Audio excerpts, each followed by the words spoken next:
की पापमोचनी एकादशी महात्म्य। युधिष्ठिर ने पूछा, चैत्र कृष्ण पक्ष की एकादशी का क्या नाम है, यह बताने की कृपा कीजिए। भगवान श्री कृष्ण बोले, राजेंद्र सुनो, मैं इस विषय में एक पापनाशक उपाख्यान सुनाऊंगा जिसे चक्रवर्ती नरेश मंधाता के पूछने पर महर्षि लोमश ने कहा था।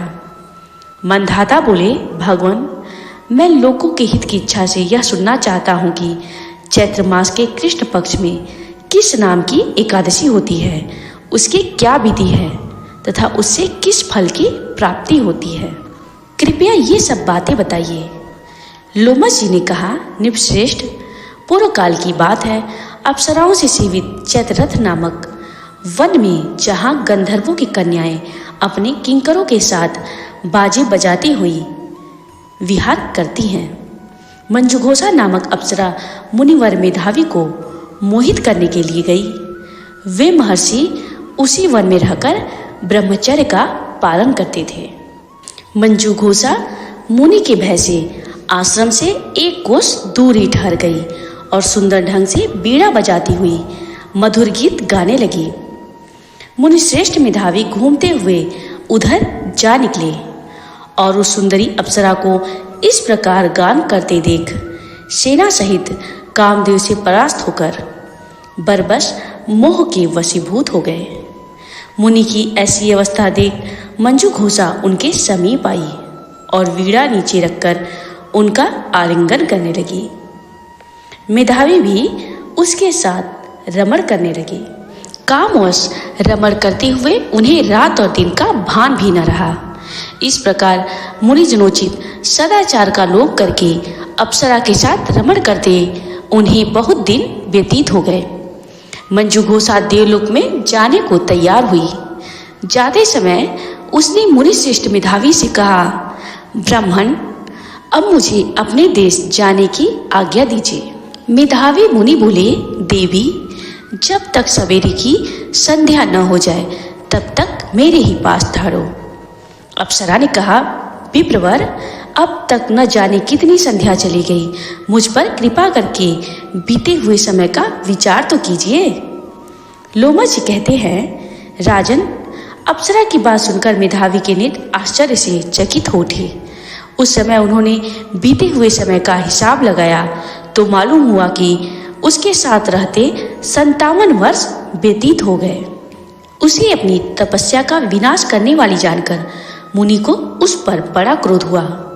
उन्होंने श्राप देते हुए कहा, पापिनी, तू पिशाची हो जा। मुनि के श्राप से दग्ध होकर वह विनय से नतमस्तक हो बोली, विप्रवर, मेरे श्राप का उद्धार कीजिए। 7 वाक्य बोलने या 7 पद साथ साथ चलने मात्र से ही सत्पुरुषों के साथ मैत्री हो जाती है। ब्राह्मण, मैंने तो आपके साथ अनेक वर्ष व्यतीत किए हैं, अतः स्वामिन मुझ पर कृपा कीजिए। मुनि बोले, भद्रे, मेरी बात सुनो, यह साप से उद्धार करने वाली है। क्या करूं, तुमने मेरी बहुत बड़ी तपस्या नष्ट कर डाली है। चैत्र कृष्ण पक्ष में जो शुभ एकादशी आती है उसका नाम है पापमोचनी। वह सब पापों का क्षय करने वाली है। सुंदरी, उसी का व्रत करने पर तुम्हारी पिशाचता दूर होगी। ऐसा कहकर मेधावी अपने पिता मुनिवर च्यवन के आश्रम पर गए। उन्हें आया देख च्यवन ने पूछा, बेटा, यह क्या किया तुमने जो अपने पुण्य का नाश कर डाला? मेधावी बोले, पिताजी, मैंने अप्सरा के साथ रमण करने का पातक किया है। कोई ऐसा प्रायश्चित बताइए जिससे पाप का नाश हो जाए। च्यवन ने कहा, बेटा, चैत्र कृष्ण पक्ष में जो पापमोचनी एकादशी होती है उसका व्रत करने पर पाप राशि का विनाश हो जाता है। पिता का यह कथन सुनकर मेधावी ने उस व्रत का अनुष्ठान किया।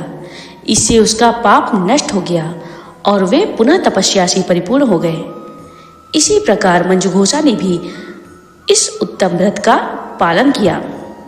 पापमोचनी का व्रत करने के कारण वह पिशाच योनि से मुक्त हुई और दिव्य रूपधारी श्रेष्ठ अप्सरा होकर स्वर्गलोक में चली गई। श्री कृष्ण जी कहते हैं, राजन, जो श्रेष्ठ मनुष्य पाप मोचनी एकादशी का व्रत करते हैं उनका सारा पाप नष्ट हो जाता है। इसको पढ़ने और सुनने से सहस्त्र गोदान का फल मिलता है। ब्रह्म हत्या, स्वर्ण की चोरी, सुरापान और गुरु पत्नी गमन करने वाले महापातकी भी इस व्रत के करने से पाप मुक्त हो जाते हैं। यह व्रत बहुत पुण्यमय है। जय श्री कृष्ण, जय वासुदेव।